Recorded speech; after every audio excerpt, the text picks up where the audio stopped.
पटना की बैठक में यूपी चुनाव पर हुई चर्चा। जेडीयू के राष्ट्रीय महासचिव केसी त्यागी ने कहा बीजेपी के साथ उतार सकते हैं यूपी में उम्मीदवार। तेज प्रताप यादव से आज भी नहीं मिले राजद प्रदेश अध्यक्ष जगदानंद सिंह। मुलाकात के सवाल पर पत्रकारों को दी धमकी। सीएम नीतीश के साथ ही एनडीए नेताओं के जनता दरबार पर विपक्ष ने उठाया सवाल, दरबार से नहीं हो रहा लाभ। जनसंख्या नियंत्रण के सवाल पर जेडीयू एमएलसी बलियावी का बयान, कहा जनसंख्या नियंत्रण कोई समस्या नहीं। सरायकेला में जेएम ने बीजेपी पर साधा निशाना। प्रेस वार्ता कर जिला अध्यक्ष शुभेंदु महतो ने कहा सत्ता से हटने की दिख रही है पीड़ा। नमस्कार, आप देख रहे हैं डीटीवी भारत और मैं हूं आपके साथ निर्भय किशोर। तो आइए खबरों को विस्तार से जानते हैं और शुरुआत सबसे पहले बैठक की। दरअसल पटना में बैठक को लेकर के जो बातें हुई, इसमें साफ तौर पर जेडीयू प्रदेश कार्यालय में राष्ट्रीय पदाधिकारियों की बैठक हुई। बैठक के बाद जेडीयू के राष्ट्रीय महासचिव केसी त्यागी ने कहा कि जो बातें दिल्ली में राष्ट्रीय कार्यकारिणी की बैठक में हुई थी उन्हीं एजेंडों पर मुहर लगाई जाएगी। इसके साथ ही उन्होंने उत्तर प्रदेश और मिजोरम में होने वाले विधानसभा चुनाव को लेकर के कहा कि यूपी में बीजेपी के साथ बात बनी तो साझा उम्मीदवार उतारेंगे। वहीं पदाधिकारियों की बैठक के बाद पार्टी के संसदीय बोर्ड के अध्यक्ष उपेंद्र कुशवाहा ने संगठन में बदलाव को लेकर कहा कि बैठक में संगठन में कोई बदलाव को लेकर चर्चा नहीं हुई है। नंबर 2, जो राज्यों में चुनाव होंगे खासतौर से उत्तर प्रदेश और मणिपुर में, पार्टी की इच्छा है उसमें हिस्सा लेने। मणिपुर में अपने बलबूते पे हम चुनाव लड़ना चाहते हैं। उत्तर प्रदेश में पहले भाजपा के साथ हमारा गठबंधन रहा है, इसलिए हमारी पहली कोशिश है कि एनडीए के साथ ही रहकर के चुनाव। आज का एजेंडा यह नहीं है। राष्ट्रीय पदाधिकारियों की बैठक थी, कल राष्ट्रीय परिषद की बैठक होने वाली है। देश के स्तर का जो इशू है उस पर बैठक आज भी और कल भी। कोई प्रदेश के लिए स्पेसिफिक अलग से आज की बैठक में कोई चर्चा का विषय ही नहीं था। इधर राजद में घमासान के बाद पहली बार बिहार के पूर्व स्वास्थ्य मंत्री तेज प्रताप यादव पार्टी कार्यालय पहुंचे। उन्होंने कई घंटों तक कार्यकर्ताओं से मुलाकात की। वहीं आकाश यादव के लोजपा में चले जाने पर कहा कि लोकतंत्र है और सबको अधिकार है अपना अधिकार चुनने का, साथ ही साथ अपने मन की करने की, और ऐसे में उन्होंने जो किया वो उनकी मर्जी थी, जिसको लेकर जहां जाना हो वो जा सकता है। वहीं तेज प्रताप यादव के प्रदेश कार्यालय पहुंचते ही राजद प्रदेश अध्यक्ष जगदानंद सिंह उनसे मुलाकात किए बिना ही निकल गए। वहीं जब पत्रकारों ने उनके आपसी कलह को लेकर के और कब खत्म होगी जैसी बातों को लेकर के जब सवाल किया तो राजद प्रदेश अध्यक्ष नाराज हो गए और पत्रकारों को ही उन्होंने धमकी दे डाली।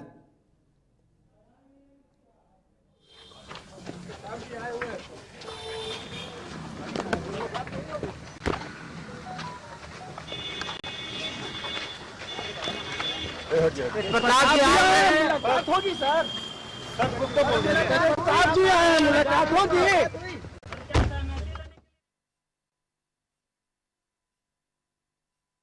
इधर बिहार में इन दिनों जनता दरबार लगाने का ट्रेंड शुरू हो गया है। 5 साल बाद मुख्यमंत्री नीतीश कुमार ने जनता की समस्या को लेकर जनता दरबार लगाया, लेकिन अब उसको लेकर के सवाल खड़े होने लगे हैं। इधर एनडीए घटक दलों के भी कई नेता और कई जो मंत्री हैं सरकार के, वो लोग भी अपने अपने तरीके से जनता दरबार लगाकर लोगों की समस्या को खत्म करने का दावा कर रहे हैं। हालांकि अब इन सवालों को लेकर विपक्ष कई सवाल खड़े कर रहा है तो बीजेपी बचाव कर रही है। पार्टी ने अपनी सरकार की पोल स्वयं खोल दी। अगर जनता दरबार से जनता को फायदा हो रहा है तो फिर इसका मतलब सरकार से नुकसान हो रहा है, सरकार काम नहीं कर रही है। अगर सरकार के कामों से, सरकार के क्रियाकलापों से जनता को लाभ हो गया होता तो जनता दरबार में क्यों जाता? जनता दरबार में तो वही लोग जा रहे होंगे जिनका काम नहीं हो रहा होगा। तो जिन्होंने किया है समस्या का भरमार, वो अब क्या खाक लगाएंगे जनता दरबार? जनता दरबार में किसी के समस्या का समाधान आज तक हुआ है? लोग चक्कर लगाते रह जाते हैं, कितना चप्पल टूट जाता है सचिवालय का चक्कर लगा के, फलाफल तो कुछ निकलता है नहीं। समस्याओं का अंबार लगाने वाली सरकार से जनता भी अब ऊब चुकी है।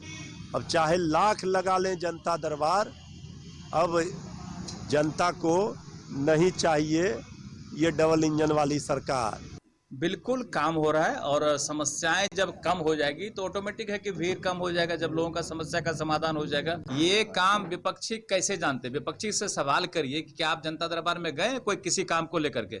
जनता दरबार में कोई पार्टी नहीं आता, जनता दरबार में जनता आती है अपने समस्याओं के समाधान को लेकर के। तुम लगा के करो भाई, तुमको भी तो मैंडेट मिला है, तुमको भी जनता चुन के भेजी, तुम भी लगाओ, तुम भी समस्या का समाधान करो। इधर जेडीयू विधानमंडल के कुछ दिनों पहले तक तेवर तल्ख थे। पहले डिप्टी सीएम फिर पंचायती राज मंत्री पर विवादित बयान देने वाले जेडीयू विधायक गोपाल मंडल का बयान सामने आया। दरअसल जेडीयू के शीर्ष नेतृत्व से उन्हें फटकार मिलने के बाद अब गोपाल मंडल का तेवर बेहद नरम हो चुका है। गोपाल मंडल ने तारकिशोर प्रसाद को आई लव यू तक कह दिया है। वहीं जब तारकिशोर प्रसाद ने इस सवाल पर साफ तौर पर उन्होंने हंसकर जवाब दिया, यानी कि उन्होंने चुप्पी साध ली और कहा कि मैं तो पूरे बिहार की जनता से प्यार करता हूं और पूरे बिहार की जनता मुझसे प्यार करती है। सम्राट चौधरी से गिला शिकवा क्या? अगर शिकायत करेगा तो हम भी उनके खिलाफ बोले। अब वसूली तसूली वाला चला गया गति ठंडा बस्ता में। हाँ, ठंडा बस्ता में चला गया। अब वसूलिए तारकेश्वर जी को कहिए कहाँ एटिचिया रखा, हम तो नहीं जानते। हाँ तारकेश्वर बाबू, आई लव यू। एक बार आवाज दे दीजिए। तारकेश्वर बाबू जहाँ कहीं मैं आपसे मैं हिंदी में प्यार करता हूँ, अंग्रेजी में आई लव यू।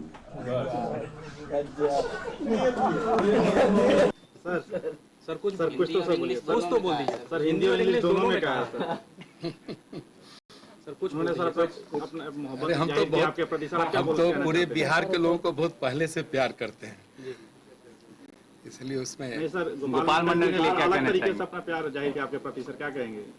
अरे चलिए, हमारे एनडीए के वो अन्य विधायक हैं और आपने देखा भी होगा कि मैंने कभी कोई टिप्पणी नहीं की। मैं पहली बार आप लोगों के सामने ही अपनी बात कह रहा हूँ। हमारे सभी सम्मानीय सदस्य हैं, हम उनका सम्मान करते। इधर जेडीयू एमएलसी गुलाम रसूल बलियावी ने जनसंख्या नियंत्रण को लेकर कहा है कि बिहार के लिए जनसंख्या नियंत्रण कोई समस्या नहीं है। बिहार ने नीतीश कुमार के रूप में पूरे देश को एक रोल मॉडल दिया है और यह बता दिया है कि किस तरीके से महिलाओं और लड़कियों को शिक्षित कर जनसंख्या नियंत्रण किया जा सकता है। तालिबान जैसी स्थिति हो जाएगी अगर जनसंख्या नियंत्रण नहीं हुआ तो क्या लगता है कि हमें हिंदुस्तान से मतलब है, विदेशों से नहीं। सर क्या जनसंख्या नियंत्रण है बिहार में और देश में?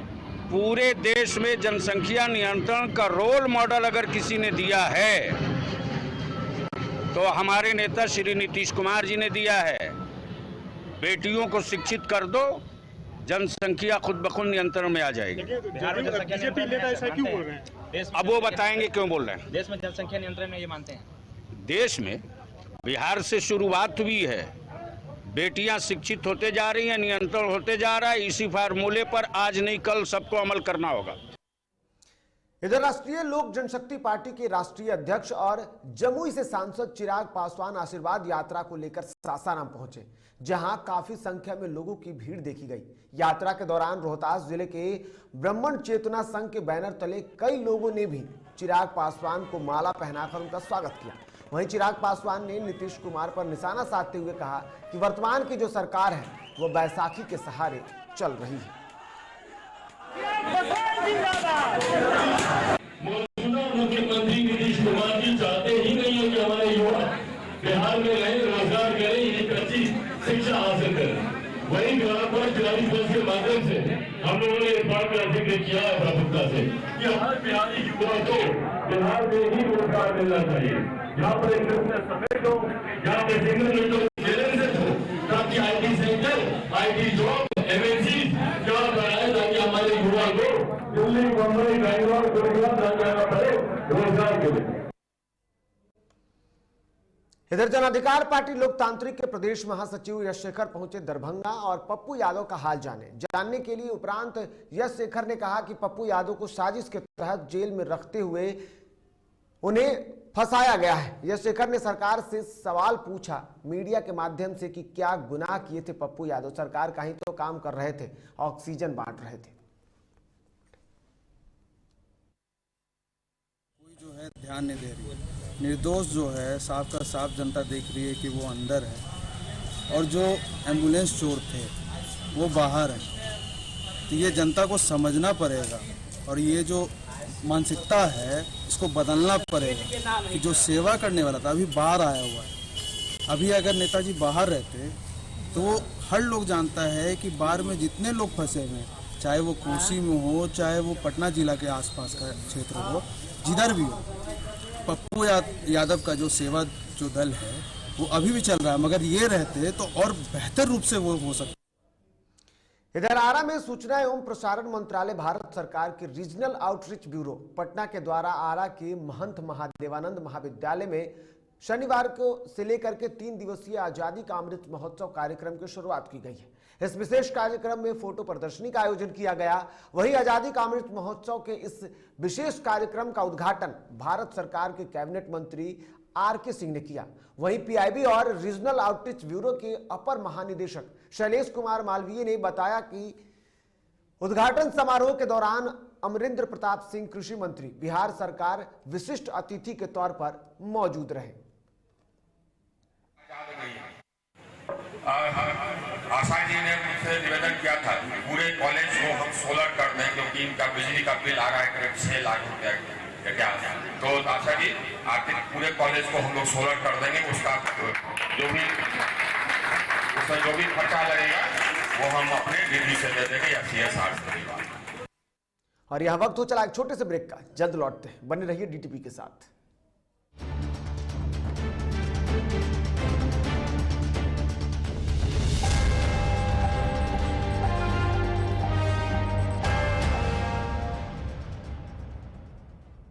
Elite institute. अगर आपके अंदर चाह है तो एलीट आपकी राह है। IIT हो या मेडिकल, आप चाहते हैं अपने आप को उत्कृष्ट दिखाना, आप चाहते हैं खुद को एक IITian के रूप में दिखना या मेडिकल के क्षेत्र में आगे बढ़ना, तो एलीट आपके लिए एक बहुत बड़ी ताकत के साथ आपके सामने है। आइए, खुलिए, बढ़िए, पहुंचिए। Elite institute. घर चाहिए, मकान चाहिए कि चाहिए दुकान, या फिर चाहिए जमीन जायदाद, वो भी बिना ब्रोकर, बिना कमीशन के, 100% लीगल। अधिक जानकारी के लिए देखिए हमारा खास कार्यक्रम बिल्डिंग बाजार। दादी, इतने सारे पापड़ बन गए, क्या करे? कच्चा पापड़, पक्का पापड़, एक्स्ट्रा पापड़, इंस्टा पापड़, टक्कर दादी के छत का पापड़ विद ऑनलाइन प्रेजेंस बन गया धाकड़। फोन पे करके ऑर्डर ही ऑर्डर, सब वाह हो गए इसको खाकर। कच्चा पापड़, पक्का पापड़, चंडीगढ़ टू चेन्नई बढ़िया सापड़। कच्चा पापड़, पक्का पापड़, एक्स्ट्रा पापड़, इंस्टा पापड़। बिजनेस बढ़ाओ इंडिया के फास्टेस्ट 4G के साथ, स्पीड से बढ़ो विद वी गिगानेट। और ये रहा आपका बर्थडे गिफ्ट। पापा,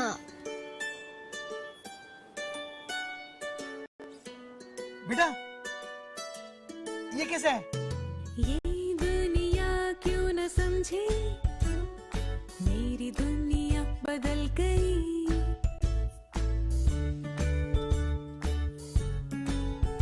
और ये देखो पीहू,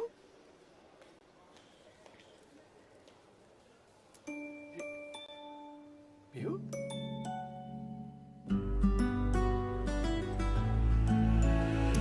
गुड़ियों से खेलने वाली तेरी गुड़िया बड़ी हुई। बच्चे कब बड़े हो जाते हैं पता ही नहीं चलता। थोड़ा बड़प्पन दिखाइए। रहो सेफ सैनिटरी पैड से खुद को स्वस्थ और सुरक्षित रखने में इनका साथ निभाइए। सर छुट्टी चाहिए थी। क्यों? गांव के सारे घर कच्चे थे, बाढ़ में ढह गए। मेरा भी। Good morning sir. देखिए, बुनियाद भी पक्की, आपका नया घर भी पक्का, सालों साल चलेगा सर। ठीक है, ले लो छुट्टी।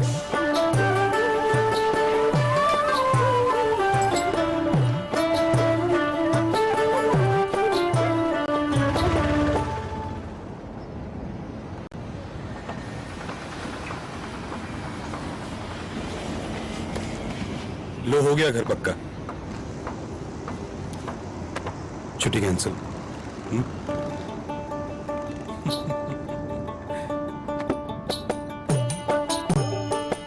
सच्ची खुशी वही होती है जिसकी बुनियाद दूसरों की खुशी में हो। कोणार्क, खुशियों की बुनियाद। अबे गुड्डू ठीक से लगाओ बे, रिश्तेदार आएंगे तो उनको लगना चाहिए ना कि इस घर में हमारे चंदा का कितना मान सम्मान है और आज हम और हमारा परिवार कितना खुश है। हाँ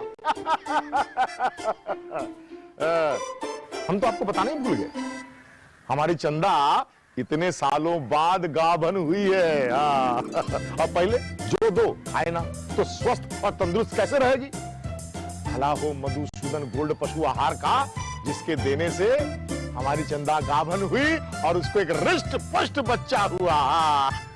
अगर आप भी अपने पशुओं से करते हैं प्यार तो उन्हें दीजिए सिर्फ और सिर्फ मधुसूदन गोल्ड पशु आहार, भाग खुल जाएंगे।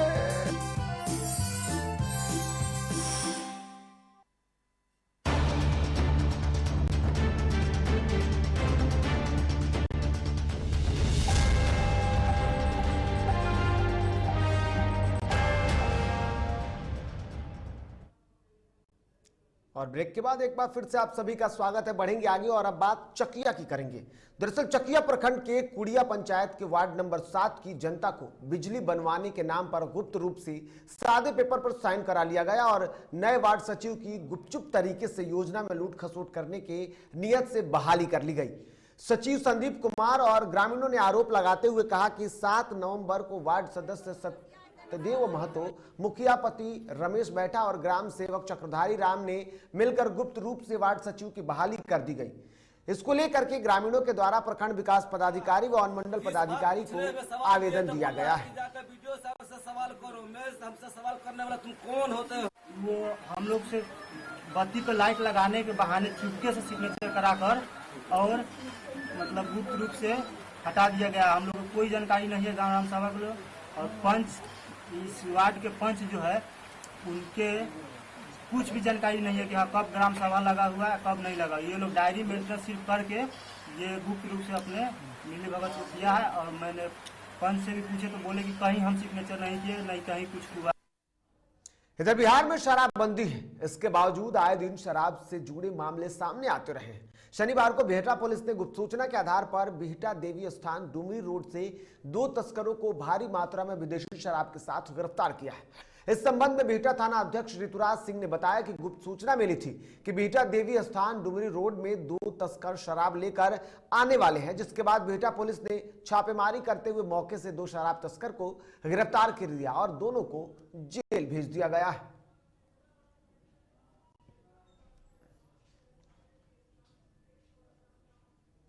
इधर मादक पदार्थों की तस्करी के खिलाफ औरंगाबाद पुलिस को आज उस वक्त एक बड़ी सफलता हाथ लगी जब उन्होंने एक टैंकर पर लदा गांजे की एक बड़ी खेप को जब्त किया है। इस कार्रवाई में पुलिस ने टैंकर समेत 2 तस्करों को भी गिरफ्तार किया है। एसपी कांतेश कुमार मिश्र ने बताया कि 5 किलो वजन के कुल 401 पैकेट गांजा बरामद किया गया है, जिसकी अंतर्राष्ट्रीय बाजार में कीमत लगभग 2 करोड़ है। गांजे की यह खेप विशाखापट्टनम से भोजपुर लाया जा रहा था। गिरफ्तार 2 तस्करों को भोजपुर जिले के हैं।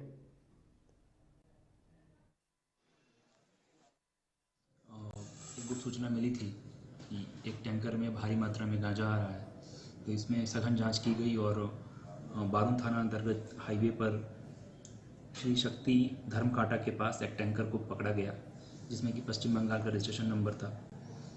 टैंकर की जांच की गई तो उसमें से 401 पैकेट गांजा बरामद किया गया। हर पैकेट की जो वजन है 5 किलोग्राम बताई जा रही है। इधर कई घंटों की बारिश ने मुजफ्फरपुर स्मार्ट सिटी को पूरी तरीके से डुबो दिया है। हाल बद से बदतर है। दुकानदारों का कहना है कि ग्राहक नहीं आ रहे हैं, हमेशा इसी तरीके की स्थिति बनी रहती है। मगर नगर निगम और जनप्रतिनिधि को भी इस तरीके से कहते कहते अब यहाँ के लोग थक चुके हैं।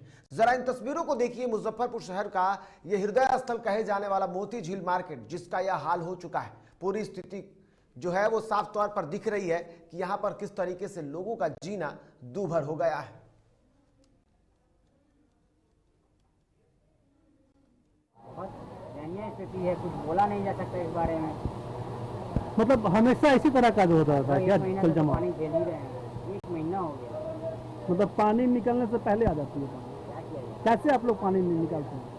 निकलता है, पंप लगा के देख रहे हैं, पंप लगा हुआ है खुद से ना, मोटर लगा देते हैं, निकलता है पानी।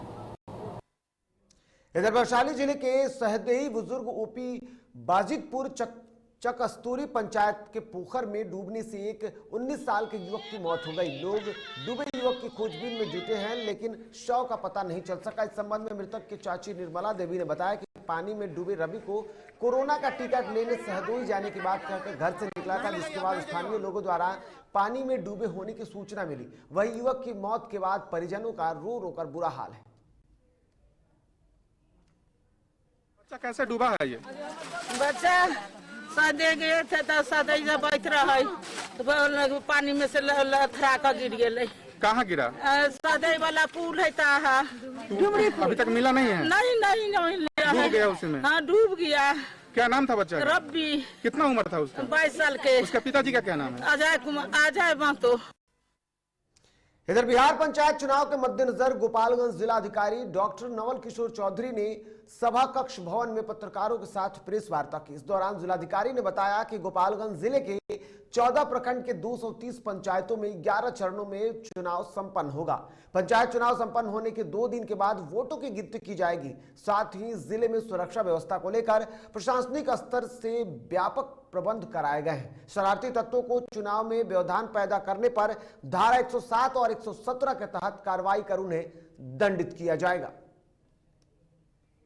जयपुर में 29 सितंबर को मतदान की तिथि निर्धारित की गई है एवं 1 अक्टूबर से 2 अक्टूबर तक उसके मतगणना की तिथि निर्धारित की गई है। इसी प्रकार से विभिन्न चरणों में विभिन्न प्रखंडों में पंचायत चुनाव कराया जाएगा, जिसमें कि भोरे, विजयपुर के बाद भोरे, कटिया और पंचदेवड़ी को हम लोग चतुर्थ चरण में करेंगे एक साथ। पंचम चरण में हथुआ, अष्टम चरण में फुलवड़िया एवं उचका गांव, सप्तम चरण में कुचाईकोट, अष्टम चरण में थावे एवं माझा, नवम चरण में गोपालगंज एवं सिद्धबलिया, 10वें चरण में बरौली और 11वें चरण में बैकुंठपुर।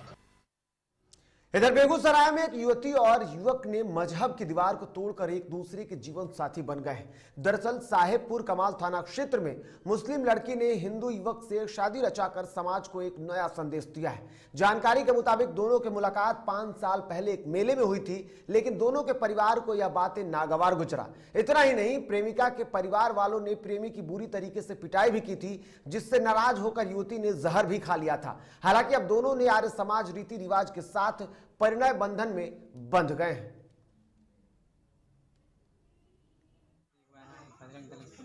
से शादी हुआ है मेरा और आर्य संपन्न से मंदिर से मेरा शादी हुआ है और हम दोनों बहुत खुश हैं। इसमें हमारा बजरंग दल बहुत सहायता किए, हमारा सहयोग भी किए और हम लोग का परिवार भी बना।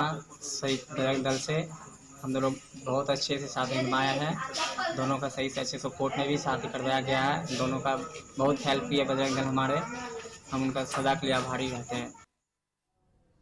अब खबरें झारखंड की। इधर सरायकेला जिले के गम्हरिया जाहिर थाना के सभागार में झारखंड मुक्ति मोर्चा जिला कमेटी की प्रेस कॉन्फ्रेंस कर भाजपा पर जमकर भड़ास निकाला है, जिसको लेकर झारखंड मुक्ति मोर्चा जिला अध्यक्ष शुभेंदु महतो ने प्रेस वार्ता के दौरान भाजपा के अनुसूचित जनजाति के मोर्चा के राष्ट्रीय कार्यकारिणी सदस्य रमेश हंसदा से टीजीएस संबंधित बयान पर कटाक्ष करते हुए कहा कि झारखंड के आदिवासी और मूल वासियों के हक और अधिकार के लिए झारखंड मुक्ति मोर्चा हमेशा संघर्ष किया है। झारखंड मुक्ति मोर्चा के आंदोलन का ही परिणाम है कि झारखंडी आज अलग झारखंड राज्य में खुली हवा में सांस ले रहे हैं, लेकिन बीजेपी को इससे गुरेज है। आज ही एक प्रेस में आया भाजपा द्वारा, भाजपा के कुछ नेता या कार्यकर्ता बोले, उनके द्वारा आया कि जामुन का जो गेट जाम प्रोग्राम है, इसमें इस पर कुछ बयान आया, उसको खंडन करने के लिए आज प्रेस कॉन्फ्रेंस की। इधर जमशेदपुर के सूर्य मंदिर कमेटी के द्वारा इस वर्ष कोरोना नियमों का पालन करते हुए जन्माष्टमी उत्सव मनाने का निर्णय लिया गया है। बैठक के दौरान कमेटी के संरक्षक चंद्रगुप्त सिंह, महासचिव संतोष यादव एवं कमेटी के तमाम सदस्य उपस्थित रहे। सभी ने इस दौरान जन्माष्टमी उत्सव को कोरोना नियमों का पालन करते हुए मनाए जाने पर सहमति बनाई। कमेटी के महासचिव संतोष यादव ने कहा कि उत्सव के मौके पर विधि विधान से पूजा अर्चना की जाएगी, साथ ही भजन संध्या का आयोजन किया जाएगा, जहां शहर के कलाकार भक्ति गीतों की प्रस्तुति भी देंगे। कमेटी के द्वारा आज सूर्य मंदिर कमेटी के तमाम पदाधिकारियों का मीटिंग एक आज संरक्षक अध्यक्ष माननीय चंद्ररूप सिंह जी के आवासीय कार्यालय पर बैठक हुआ। इस बैठक का मुख्य उद्देश्य था 30 तारीख को दिन सोमवार को जो हम लोग जन्माष्टमी पर्व पड़ रहा है, उसमें इस पर्व को कैसे मनाएंगे इस पर विचार विमर्श किया गया। तो खबरों के सफर में फिलहाल इतना ही। ताज़ा तरीन खबरों के लिए आप देखते रहिए DTV भारत। फिलहाल मुझे और मेरी टीम को दीजिए इजाजत। नमस्कार।